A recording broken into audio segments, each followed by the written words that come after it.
اعوذ باللہ من الشیطان الرجیم بسم اللہ الرحمن الرحیم اللہ اکبر لا الہ الا اللہ اللہ اکبر وللہ الحمد نحمد و نصلی علی رسول الکریم ان اللہ و ملائکتہ یصلون علی النبی یا ایھا الذین آمنوا صلوا علیہ وسلموا تسلیما اللہم صلی علی سیدنا مولانا محمد وعلی آل سیدنا مولانا محمد بارک وسلم۔ حضرات، جیسے کہ آپ واقف ہے کہ ہر سال کی طرح اس سال بھی اس مقدس مبارک رمضان مبارک کے مہینے میں کلی مجلس اتحاد المسلمین کی جانب سے جلسہ یوم القرآن کا بصد عقیدت اور اہتمام کیا جاتا ہے۔ چنانچہ اس سال ہمارے پاس کے موجودہ حالات کے پیش نظر ان جلسوں کو جاری رکھا گیا ہے۔ صرف سوشل میڈیا کے ذریعے اس کو لائیو دیا جا رہا ہے۔ پچھلے 2 جمعوں میں بھی مجلس اتحاد المسلمین کی جانب سے جلسے منعقد ہوئے، مختلف تقاریر ہوئے۔ آج بھی تیسرے جمعے میں بھی اس کا اہتمام کیا گیا ہے، اور اس موقع پر مفکر اسلام حضرت علامہ مفتی خلیل احمد صاحب مدد اللہ علیہ شیخ الجامع جامع نظامیہ آپ سے خطاب فرمائیں گے۔ میں صرف عرض کرتا ہوں کہ حضرت فخر ملت علیہ الرحمٰن نے ان جلسوں کی بنیاد ڈالی تھی، اور احیاء مجلس کے بعد سے مسلسل 62 سال سے اس کا سلسلہ چل رہا ہے، اور سالار ملت علیہ الرحمٰن نے بھی اس جلسوں کو جاری رکھا۔ نقیب ملت اسد الدین اویسی صاحب صدر مجلس رکن پارلیمنٹ کی نگرانی میں یہ سلسلہ جاری ہے آج بھی الحمدللہ۔ اور ان جلسوں کا مقصد یہ ہوتا ہے کہ عصر حاضر کے تقاضوں کے پیش نظر مسلمانوں کے سامنے خصوصاً قرآنی تعلیمات کے وہ پہلو پیش کیے جائیں جو آج کے دور کی عکاسی کرتے ہیں، یا پھر رمضان کی فضیلت، روزوں کی اہمیت، قرآن کی عظمت، اس تعلق سے مختلف عنوانات کے ذریعے ان جلسوں میں بیان کیا جاتا ہے۔ میں صرف اتنا عرض کروں گا کہ پہلا دہا ہمارا گزر چکا جو رحمتوں کا دہا تھا، دوسرا ہمارا مغفرت کا دہا تھا، اب ہم تیسرے دہے میں شامل ہو گئے ہیں جو دوزخ سے نجات کا دہا ہے۔ میں نے اس سے پہلے بھی عرض کیا تھا، سرکار عالم صلی اللہ تعالی علیہ وسلم کا ارشاد مبارکہ تھا کہ رجب اللہ کا مہینہ ہے، شعبان میرا مہینہ ہے، اور رمضان میری امت کا مہینہ ہے۔ اس اعتبار سے آج بھی اللہ کے نیک بندے ہیں جو رجب سے لے کے شوال کی 7 تاریخ تک مسلسل روزے رکھا کرتے ہیں اللہ کی رضا کے لیے، اللہ کے حکم پر، اور صوم و صلات کی پابندی کے ذریعے اللہ سے اپنے التجاؤں کو، دعاؤں کو پیش کرتے ہیں۔ اور ایسے عبادت گزار لوگ ہیں آج بھی۔ یقیناً سب کو چاہیے کہ وہ اس مقدس ماہ مبارک کا احترام کرے، اس کی عظمتوں سے واقف ہو، اور ہر لمحہ جہاں پر رحمتوں کا نزول ہوتا ہے وہ مقدس مہینہ رمضان مبارک ہے۔ اسی لیے اللہ تعالیٰ کا بھی ارشاد ہے کہ بندہ میرے لیے روزہ رکھتا ہے، میں اس کی جزا ہوں۔ یعنی ہر عبادتوں کے لیے ظاہر داری کا تھوڑا بہت شائبہ ہو سکتا ہے۔ نماز پڑھتے ہیں تو لوگ دیکھتے ہیں، حج ادا کرتے ہیں، زکوٰۃ دیتے ہیں تو لوگوں کو معلوم ہوتا ہے، لیکن یہ عبادت ایک ایسی واحد عبادت ہے جس کا اجر صرف پروردگار دیتا ہے، اور اس کی گواہی بھی وہی دیتا ہے۔ ایک گھر میں ایک روزہ دار بیٹھا ہوا ہے، کھانے پینے کا سامان میسر ہے، چاہتا تو استعمال کر سکتا کوئی نہیں ہے، لیکن اللہ کے خوف میں، اللہ کے حکم پر اس نے روزہ رکھا ہوا، کسی چیز کو استعمال نہیں کرتا، نہ ہاتھ لگاتا۔ اور یہ ادا اللہ کو اپنے بندے کی پسند آتی ہے کہ میرے لیے بندہ روزہ رہتا ہے، میں اس کی جزا ہوں۔ ہر عبادتوں کا اجر و ثواب اپنی جگہ ہے، لیکن اللہ تعالیٰ نے روزے کو یہ فضیلت عطا کی کہ روزے کے تعلق سے خود جزا دینے کا، اجر دینے کا اعلان فرمایا۔ اور یہاں بھی یہ بھی ارشاد ہوا کہ سمندر کی مچھلیاں روزدار کے حق میں دعا کرتی ہیں۔ روزے دار کے لیے جو دعا کی جاتی ہے اس کی اہمیت بتائی گئی۔ بہرحال رمضان کی اس فضیلت والے مہینے میں ہم استفادہ کریں، زیادہ سے زیادہ عبادتیں کریں، اور قرآن کی تعلیمات پر عمل پیرا ہو جائے۔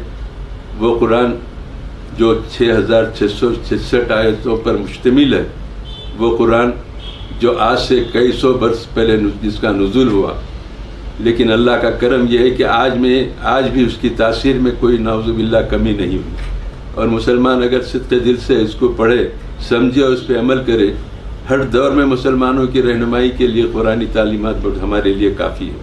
ایک لازوال خزانہ ہے اللہ تعالیٰ کا جو اپنے حبیب پاک صلی اللہ علیہ وسلم کی امت کو عطا کیا گیا ہے. تمام کتابوں کو منسوخ کیا گیا. یہ کتاب عظمت والی کتاب ہے اور اس میں ہر مسئلے کا حل موجود ہے. اور کوئی یہ قرآن ہمارا ضابط حیات ہے. یہ کسی ملک کا دستور نہیں جس میں کوئی ترمیم کرے یا تبدیل کرے. آپ اندازہ کیجئے اس ضمن میں ایک واقعہ میں عرض کرتا ہوں. معراج کی شب 50 نمازوں کا تحفہ لے کر سرکار عالم صلی اللہ علیہ وسلم لوٹے. کہا گیا کہ اے اللہ کے حبیب صلی اللہ علیہ وسلم یہ تعداد کو کم کرا لیجیے. تو تعداد کم ہوتے ہوتے 5 پہ آئی. اور اس کے بعد بھی کہا گیا کہ رسول اللہ صلی اللہ علیہ وسلم سے کہ یہ امت بھی آپ کی 5 وقت نماز نہیں پڑھ سکے گی, ذرا کم کرا لیجئے. تو اللہ تعالیٰ سے کی بارگاہ میں جانے کے لیے سرکار عالم صلی اللہ علیہ وسلم ارشاد فرماتے ہیں کیا میری امت 5 وقت نماز نہیں پڑھ سکتی؟ اب بارگاہ خدا و قدوس میں جانے کے لیے مجھے شرم آتی ہے. کیا میری امت نہیں پڑھ سکتی؟ بس اتنا ارشاد فرمانا تھا. اللہ کی ندا آتی ہے کہ میرے حبیب آپ کیوں شرمندہ ہوتے ہیں, آپ کیوں رنجیدہ ہوتے ہیں؟ ہم نے آپ کی خواہش پہ تعداد کو کم کر لیا, تعداد کو گھٹا دیا, لیکن ہم نے جو اجر و ثواب 50 نمازوں کا مقرر کیا اس میں ہم نے کوئی کمی نہیں کی. آپ کی امت پڑھے گی 5 وقت نماز, لیکن اجر و ثواب اس کو عطا کریں گے ہم 50 وقتی نمازوں کا. تو میرے عرض کرنے کا مقصد یہ ہے کہ ایک بار اللہ تعالیٰ کا ارشاد ہوتا ہے تو خود پروردگار عالم اپنے ارشاد میں ترمیم یا تبدیلی نہیں فرماتا. تو آج کی دنیا اس کے قانون میں, اس کی شریعت میں تبدیلی کا منصوبہ کیسے بنا سکتی ہے اور کیسے کامیاب ہو سکتی ہے؟ موجودہ حالات میں ہم کو چاہیے کہ ہم پہلے سے زیادہ اسلامی تعلیمات پر عمل کریں, قرآنی تعلیمات پر عمل کریں. سرکار کا اسوہ حسنہ خود قرآنی تعلیمات کی عکاسی کرتا ہے, جنہوں نے خود تعلیمات کے ذریعے بتایا دیکھنا ہے, جیتا جاگتا قرآن دیکھنا ہے تو ذات گرامی مرتبہ صلی اللہ علیہ وسلم کے اسوہ حسنہ کو دیکھیں, جن کا بیٹھنا قرآن کی تعلیمات کی عکاسی, جن کا چلنا, جن کا بولنا, جن کا اٹھنا, ہر ایک پہلو پہ ہم نظر ڈالتے ہیں تو قرآنی تعلیمات کو عملی شکل میں رحمت اللہ عالمین صلی اللہ علیہ وسلم نے پیش کر کے فرما دیا کہ یہ قرآنی تعلیمات ہے. بہرحال اس دور میں ہم جس حالات سے گزر رہے ہیں اس حالات میں ہم کو پہلے سے زیادہ ضرورت ہے کہ ہم اللہ کو راضی کریں اور اپنے اندر حب نبوی کو پیدا کریں. صرف حب نبوی حشر میں کام آئی, جلیل طاعت آئی, نہ زہد آیا نہ تقویٰ آیا. اللہ کے وہ بندے جو سرکار کی محبت کو اپنے دل میں جگہ دیتے ہوئے اپنے دل میں جگہ دیتے ہوئے تعلیمات پر عمل کرتے ہیں, عبادات کرتے ہیں, روزہ رکھتے ہیں, حج کرتے ہیں, حج ادا کرتے ہیں, زکوٰۃ دیتے ہیں, تو اللہ کو اپنے بندوں کی وعدہ جو حبیب پاک صلی اللہ علیہ وسلم کی محبت جس کے دل میں رہتی ہے جب پسند آ جاتی ہے تو وہ نوازنے پہ آئے تو نواز دے زمانہ, وہ کریم ہی جو ٹھہرے تو کرم کا کیا ٹھکانہ. بہرحال ہم چاہتے ہیں کہ قرآنی تعلیمات کو پیش نظر رکھے ہمارے ہر مسئلے کا حل اس میں موجود ہے. سالار ملت سلطان صلاح الدین اویسی رحمۃ اللہ علیہ یوم القرآن کے جلسوں میں اکثر فرماتے تھے کہ اس روئے زمین پر اگر کوئی قیمتی شے ہے تو وہ ملت رسول ہاشمی ہے. اس سے کوئی کھیڑواڑ نہ کرنے, اس کو کوئی دھوکہ نہ دے, اس کے ساتھ جو بھی حسن سلوک کرے گا وہ اللہ کے انعامات کا مستحق ہوگا. تو اس اعتبار سے اس دور میں ہم کو چاہیے کہ ہم قرآنی تعلیمات کو اپنائیں, اس پہ عمل پیرا ہو جائیں, اپنی زندگیوں میں اپنے مسائل کا حل اس میں تلاش کریں. یقیناً ایک صاحب فہم و فکر کے سامنے بیٹھ کے ذہن و ادب طے کرے تو قرآنی تعلیمات کے پہلوؤں کو سمجھانے جب بیٹھیں گے تو آپ کو بھی رشک ہوگا کہ یقیناً ہم بڑے خوش قسمت ہیں کہ اللہ تعالیٰ نے اپنے پیارے حبیب کے ذریعے ہم کو کتاب عطا کی جو کتاب کسی نبی کی امت کو ایسی جامع کتاب نہیں ملی. اس لیے ہم کو چاہیے کہ ہم اللہ کی بارگاہ میں شکر ادا کریں اور اپنی عبادتوں کے ذریعے اللہ کو راضی کرے. یہ جو بیماری کی وبا چل رہی ہے یقیناً اس سے نجات پروردگار عالم کے قبض قدرت میں ہے. انسان اپنے لیے بہت کچھ سمجھتا ہے, بہت کچھ تصور کرتا ہے اور بڑے بڑے منصوبے بناتا ہے, لیکن آخرکار حکمت اللہ کی غالب آتی ہے. ہم کچھ بھی کر لو جب تک کہ اللہ کی رضا اس میں شامل نہ ہو ہم کامیاب نہیں ہو سکتے. بہرحال اس دور میں ہم کو چاہیے کہ ہم اللہ کو راضی رکھیں, سرکار کی محبت میں اپنے آپ کو تعلیمات قرآنی میں اور کتاب و سنت پر عمل کرتے ہوئے اپنے آپ کو ڈھال لے. یقیناً ہم مصائب اور مشکلات سے چھٹکارا حاصل کر سکتے ہیں. آج کے دور میں اور خصوصاً اس مبارک مہینے میں جہاں ہر نیکی پر اللہ تعالیٰ کئی سو درجے ثواب میں اضافہ فرماتا ہے, تو ہم کو چاہیے کہ ہم غریبوں کو دیکھیں، غریبوں کے لیے ہم کو بہت کچھ کریں۔ ہمارے دینی مدارس ہیں، ہمارے تعلیمی ادارے ہیں، ہمارے کئی تنظیمیں ہیں جو اس کے مہینے میں باضابطہ اصولات کی مہم چلاتے ہیں۔ پھر موجودہ دور میں تو یہ عالم ہو چکا کہ یہ لاک ڈاؤن کی وجہ سے بہت سارے لوگ پریشان حال ہیں، کھانے کو ترس رہے ہیں۔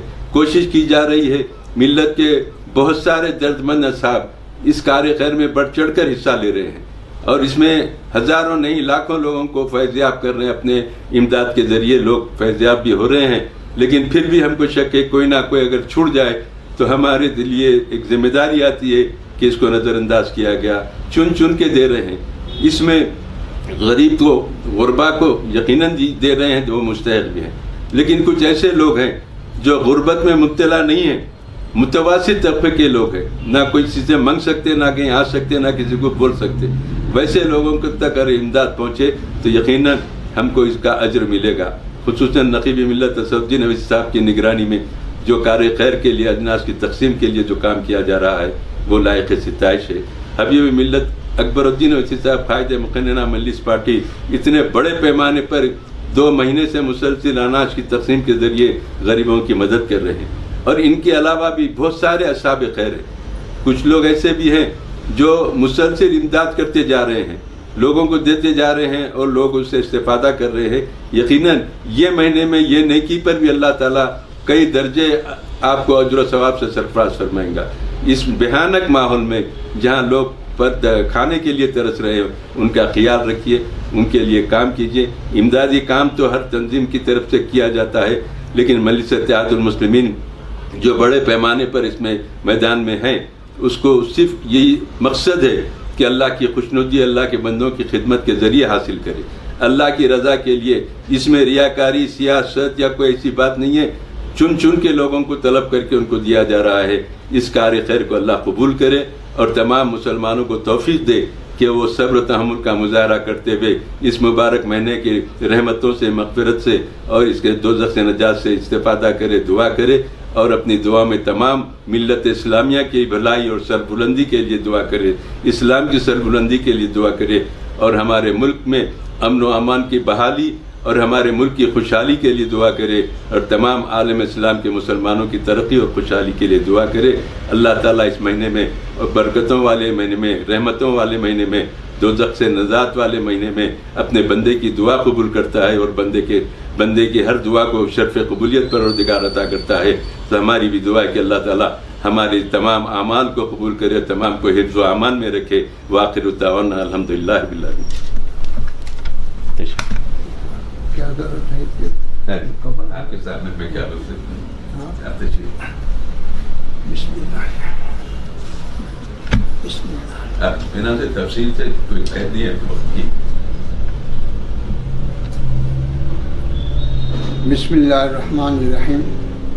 الحمدللہ رب العالمین، والصلاة والسلام علی سید الانبیاء والمرسلین وعلی آلہ الطیبین الطاہرین واصحابہ الاکرمین اجمعین، اما بعد۔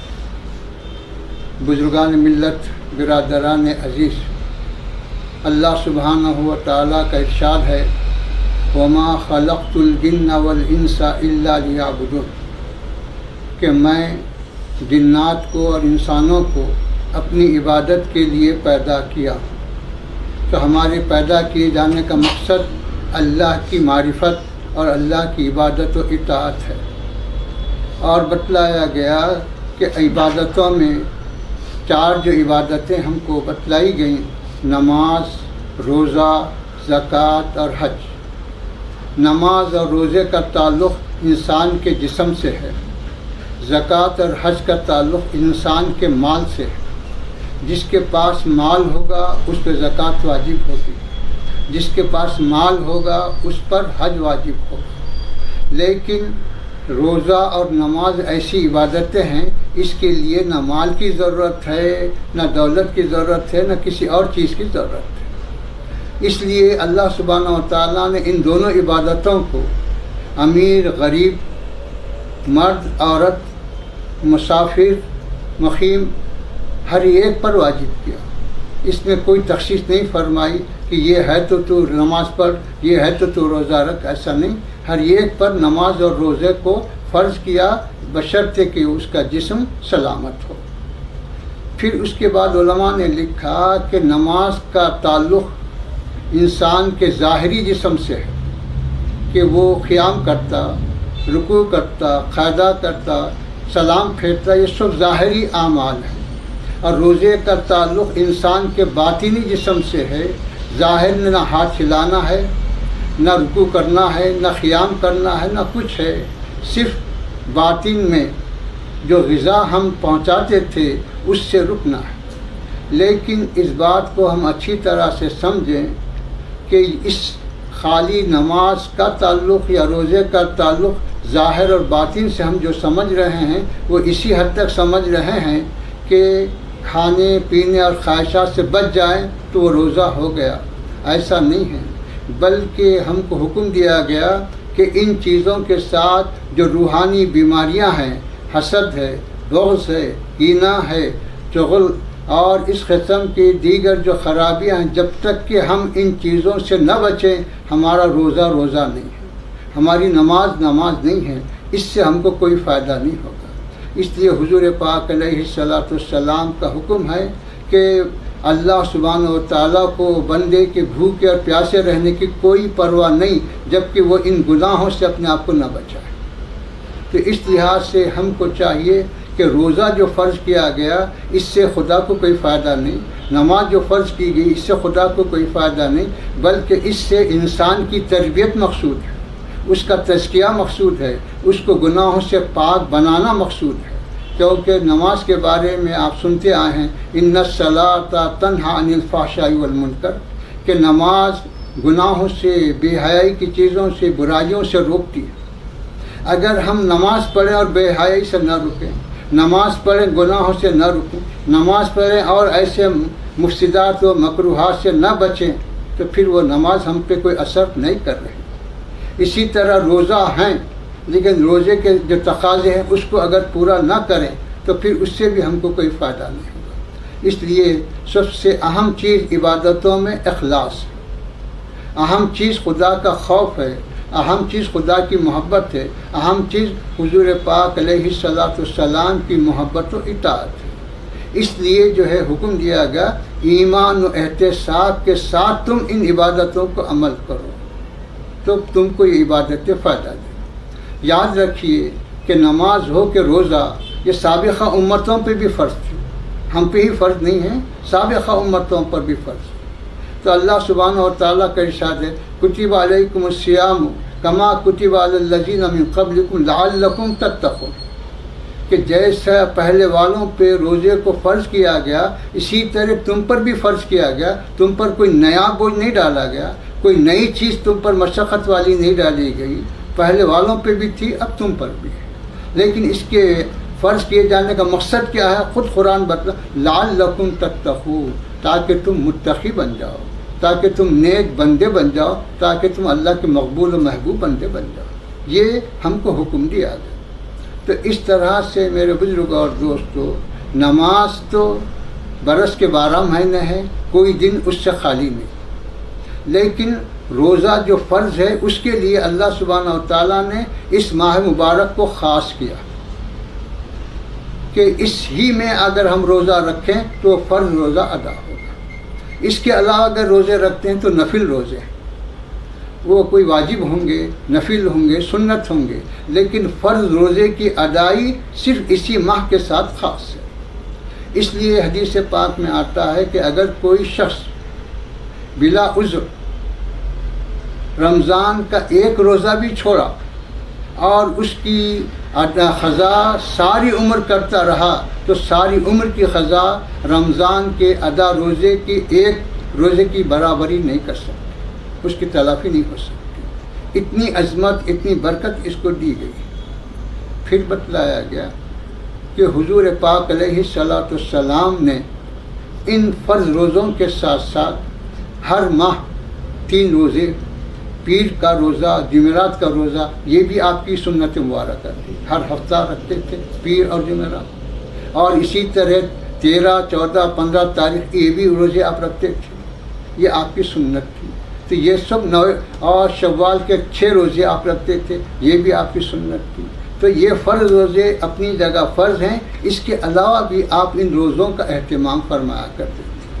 تو اس طرح سے بتلایا گیا کہ اس کی جزا جیسا کہ آپ نے ابھی محترم سے سماعت فرمایا کہ اللہ کا جو حدیث شریف میں ارشاد بتلایا گیا کہ روزہ میرے لیے ہے، میں ہی اس کی جزا بنتا ہوں. تو جزا دینے والا بھی وہی ہے، لیکن جزا میں خود اللہ مل جاتا ہے. اور بتلایا گیا کہ جنت کے جو 8 دروازے ہیں، 8 دروازوں میں سے ایک دروازہ جس کا نام ریان ہے، وہ خاص کیا گیا روزے داروں کے لیے کہ صرف اس دروازے سے جنت میں روزے کی وجہ سے جن کی مغفرت ہوئی، روزے کی وجہ سے جن کو جنت کا مستحق قرار دیا گیا، وہی لوگ جنت میں جائیں گے ریان سے. تو سارے لوگوں میں ان کی ایک خصوصی حیثیت، ایک امتیاز حاصل ہوگا. لوگ سمجھ جائیں گے کہ اس دروازے سے جانے والا روزے کی وجہ سے جا رہا ہے. ماں باقی 7 دروازے ایسے ہیں کہ نماز کی وجہ سے جا رہا ہے، بخشش کی وجہ سے جا رہا ہے، اور نیکیوں کی وجہ سے جا رہا ہے، پتہ نہیں چلتا، لیکن روزے داروں کا پتہ چلتا ہے. اسی طرح میرے بزرگوں اور دوستوں، اس مبارک ماہ میں جس کو رمضان کا مبارک مہینہ ہم کہتے ہیں، یہ مبارک مہینہ ہے کہ اللہ سبحانہ و تعالیٰ کے 104 کلام، 104 کتابیں جس میں 4 بڑی کتابیں ہیں اور 100 صحائف چھوٹی کتابیں ہیں، وہ سب کے سب اسی رمضان میں نازل ہیں. حضرت آدم علیہ السلام پر، حضرت ابراہیم علیہ السلام پر، حضرت موسیٰ علیہ السلام پر، حضرت عیسیٰ علیہ السلام پر، حضرت داؤد علیہ السلام پر، اور جتنے انبیاء پر جو کتابیں نازل ہوئی وہ سب کی سب اس رمضان ہی میں نازل ہوئی، کوئی اور مہینہ. اور ہمارے حضور پاک علیہ السلام پر بھی جو قرآن اللہ کا آخری کلام ہے وہ بھی نازل ہوا، تو اسی ماہ مبارک میں نازل ہوا، اسی مقدس مہینے میں نازل ہوا. تو اس مبارک ماہ کو یہ خصوصیت حاصل ہے کہ اللہ کے جتنے بھی کلام ہیں وہ سب اسی ماہ میں نازل ہوئے. اور اس ماہ کو یہ خصوصیت ہے کہ اس ماہ میں اللہ کی ایک عبادت خاص ہے جس کو روزہ کہتے ہیں. اس ماہ مبارک کی خصوصیت یہ ہے کہ اس ماہ میں اللہ سبحانہ و تعالیٰ نے ایک ایسی رات رکھی کہ اگر اس ایک رات کا حق ادا کیا جائے، اس کی عبادت ایمان و احتساب کے ساتھ کی جائے، تو اس ایک رات کی عبادت 1000 مہینوں کی عبادت سے افضل بتلایا گیا، جس کو ہم شب قدر کہتے ہیں. تو اسی طرح میرے بزرگ اور دوستو، اس ماہ مبارک میں اللہ سبحانہ و تعالیٰ نے جہاں روزے فرض کیے، وہیں پر حضور پاک علیہ السلام نے ہمارے لیے تراویح کو سنت قرار دیا کہ دن میں تم روزہ رکھو اللہ کے حکم کی بنا پر، اور رات میں تم تراویح پڑھا کرو. یہ حضور پاک علیہ السلام کی سنت ہے. تو یہ تراویح بھی خاص ہے رمضان کے ساتھ، روزہ بھی خاص ہے رمضان کے ساتھ. اور بتلایا گیا کہ اس مبارک ماہ کا مرتبہ عظمت یہ ہے کہ حضور پاک علیہ السلام کا ارشاد ہے کہ رمضان تمام مہینوں کا سردار ہے. تو تمام مہینوں کا سردار کا مطلب یہ کہ ثواب کے اعتبار سے، عظمت کے اعتبار سے، فضیلت کے اعتبار سے، ہر اعتبار سے اس کو فضیلت ہے. تو ثواب کیسا؟ تو آپ جانتے ہیں کہ شریعت میں اللہ سبحانہ و تعالیٰ نے اس امت کو اپنی ایسی رحمتوں سے، فضیلتوں سے نوازا کہ بعض وقت جگہ کی وجہ سے، مکان کی وجہ سے اس کو ثواب اضافہ فرما. جیسے مسجد میں نماز پڑھ رہا ہے تو گھر میں نماز پڑھنے کے مقابلے وہاں کی نماز کا ثواب زیادہ ہے. حرم شریف میں پڑھ رہا ہے تو ایک نماز کا ثواب 1,00,000 کا ہے. حرم مدینہ میں پڑھ رہا ہے تو ایک نماز کا ثواب جو ہے 1,000 کا ہے. مسجد اقصی میں پڑھ رہا تو ایک نماز کا ثواب 500 نمازوں کا. یہ جگہ کی وجہ سے فضیلت دیا اور ثواب کا اضافہ کیا.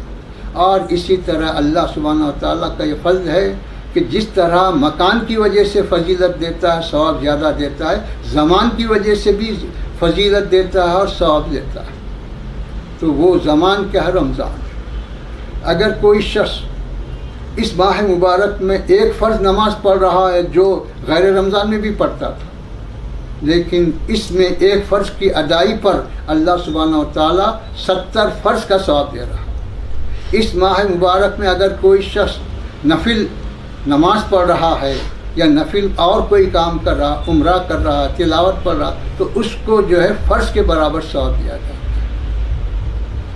تو اسی طرح اگر اللہ کی راہ میں کوئی خرچ کر رہا ہے تو اللہ سبحانہ و تعالیٰ اس کو بھی جو ہے عام دنوں کی خیرات کے مقابلے اور زیادہ ثواب عطا فرماتا ہے۔ تو اس مبارک ماہ میں بندوں کے ثواب میں بھی اضافہ کیا جاتا، بندوں کے رزق میں بھی اضافہ کیا جاتا۔ اسی وجہ سے آپ دیکھتے ہیں کہ امیر ہو یا غریب، عام دنوں میں جو غذا استعمال کرتا، جو پھل پھلاری کھاتا یا جو اور چیزیں کھاتا ہے، وہ اچھے سے اچھے کھانے کا اہتمام امیروں کے پاس ہوتا ہے۔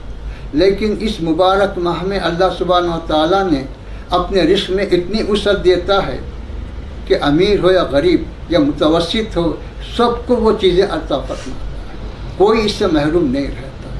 تو رزق میں بھی کشائش عطا فرماتا، ثواب میں بھی اضافہ فرماتا، اور بتلایا گیا کہ یہ مبارک ماہ ایسا مبارک مہینہ ہے کہ اس میں اللہ سبحانہ و تعالیٰ نے اگر شب قدر کی تلاش کا جو حکم دیا گیا اس کی تلاش کرے، عام طور پر ہم 27 کا اہتمام کرتے ہیں، لیکن حکم یہ دیا گیا کہ 5 راتوں کا اہتمام کرے، تلاش کرے، شاید اس میں سے کوئی ایک مل جائے۔ کیوں کہ پہلے تو ہم کو حکم دیا گیا تھا کہ پورا سال تلاش کرو، لیکن امت پہ گراں تھا، آپ نے شفقت فرمائی، پھر فرمایا کہ نہیں، رمضان میں تلاش کرو۔ پھر آپ نے محسوس فرمایا کہ امت ویسا بھی نہیں کر سکے گی، تو ایک روایت میں آتا ہے کہ 15 دن میں تلاش کرو۔ اس کو بھی آپ نے محسوس فرمایا کہ امت اتنا بھی نہیں کر سکے گی، تو آخری دہا فرمایا۔ پھر آپ نے محسوس فرمایا کہ شاید میری امت پورے 10 دن بھی تلاش نہیں کر سکے گی، اس لیے آپ نے فرمایا کہ آخری دہے کی 5 راتوں میں تلاش کرو۔ یہ کتنی بڑی رحمت ہے اس امت کے لیے کہ سال سے مہینے سے آدھا مہینہ، پھر اس سے جو ہے ایک دہا، پھر اس کے بعد وہ بھی نہیں، صرف 5 دن۔ چاند کے لحاظ سے سال کے 355 دن ہوتے ہیں، 350 دن کو معاف کر دیا گیا، صرف 5 دن تلاش کا حکم دیا گیا۔ یہ اللہ کے حبیب پاک علیہ الصلوۃ والسلام کی شفقت ہے اپنی امت پر۔ تو میرے بزرگوں اور دوستوں، اس مبارک ماہ کی قدر کیا کرنی چاہیے، کیسی کرنی چاہیے، تو بتلایا گیا اس ماہ کی قدر یہی ہے کہ ہم اپنے آپ کو جو ہے سنت نبوی کا پابند بنائیں۔ اس ماہ مبارک کی قدر و تعظیم کا یہی طریقہ ہے کہ ہم اللہ سبحانہ و تعالیٰ کے احکام کی پابندی کریں۔ اس ماہ مبارک میں اگر ہم، جیسا کہ ہم کو حکم دیا گیا تقوی و طہارت اختیار کرنے کا، اگر اس کی پابندی کریں تو پھر یہ ہم سمجھ سکتے ہیں، یہ کہا جا سکتا ہے کہ اس بندے نے رمضان کی قدر کی۔ اگر یہ نہ ہو، اگر ہم سے چوری نہ چھوٹے، چغلی نہ چھوٹے، دھوکہ نہ چھوٹے، رشوت نہ چھوٹے، ظلم نہ چھوٹے، غریبوں کے حق تلفی نہ چھوٹے، لوگوں کے زمینات پہ قبضہ نہ چھوٹے، حرام مال لینا نہ چھوٹے، اور اس طرح کی برائیاں نہ چھوٹیں، اور ہم یہ سمجھیں کہ ہم روزہ رکھے، ہم نماز پڑھے، ہم قرآن پڑھ رہے ہیں، تو یہ ہم اپنے آپ کو دھوکہ دے رہے ہیں۔ یہ نماز ہماری نماز نہیں ہے، یہ روزہ ہمارا روزہ نہیں ہے، یہ ہماری تلاوت نہیں۔ کل قیامت کے دن حقوق اللہ کے مقابلے میں سب سے زیادہ، سب سے اہم سوال ہم سے حقوق العباد کے بارے میں ہوگا۔ پہلے ہم حقوق العباد کی طرف توجہ دیں، اس کی تکمیل کی طرف توجہ دیں، اور اس کو ادا کرنے کی پوری کوشش کریں، پھر اس کے بعد حقوق اللہ کے بارے میں سوال کریں۔ تو میرے بزرگوں اور دوستوں، حضور پاک علیہ الصلوۃ والسلام کے پاس جب اطلاع آتی کہ فلاں شخص کا انتقال ہوا، تو آپ پوچھتے کیا اس پر قرض تھا؟ خرچ ہوتا تو آپ صحابہ کو حکم فرماتے کہ تم لوگ نماز پڑھ لو. اگر عرض کیا جاتا ہے کہ وہ پاک تھا خرچ سے تو آپ خود نماز پڑھاتے تھے، کیونکہ حقوق العباد سے تعلق. پھر آپ فرماتے ہیں اگر اس کا قرض ہے، اس کے پاس اسباب نہیں ہیں، تو میں اس کے قرض کا کفیل بن جاتا ہوں، میں اس کو ادا کرتا ہوں. یہ آپ کا اپنی امت پر کرم اور فضل تھا. تو میرے بزرگ اور دوستو، جب تک کہ حضور پاک علیہ السلام کی اتباع اور آپ کی محبت و اطاعت میں ہم اپنے آپ کو نہ لگائیں، ہمارے سارے دعوے، ہماری ساری محنت بیکار ہے اور کوششیں رائے گاہ ہیں. حضور پاک علیہ السلام کا پیغام وہ ابدی پیغام ہے. آپ کی لائی ہوئی کتاب وہ ابدی کتاب ہے. اس میں کوئی شک نہیں ہے، اس میں کوئی تغیر و تبدل آنے والا نہیں. موجودہ زمانے میں جو وائرس چل رہا ہے، اللہ سبحانہ و تعالیٰ کی آزمائش سے اللہ اپنی قدرت کو ظاہر کرنا چاہتا ہے کہ دیکھو، صرف ایک معمولی سی چیز جس کو تم نہ دیکھ پا رہے ہیں، نہ سمجھ پا رہے ہیں، نہ کوئی ہتھیار ہے، نہ کوئی اور چیز ہے، لیکن ساری دنیا کی بڑی بڑی طاقتیں سر نگو ہیں اور یہ کہہ رہی ہیں کہ اس کا مقابلہ ہم نہیں کر سکتے. بڑے بڑے ایٹم بنا لیے، بڑے بڑے اور ہتھیار بنا لیے، سب کچھ بنائے، لیکن قدرت کی ایک چھوڑی ہوئی وائرس کو وہ کچھ نہیں کر سک رہے، نہ اپنی حفاظت کر سک رہے، نہ دوسروں کی کوئی مدد کر سک رہے.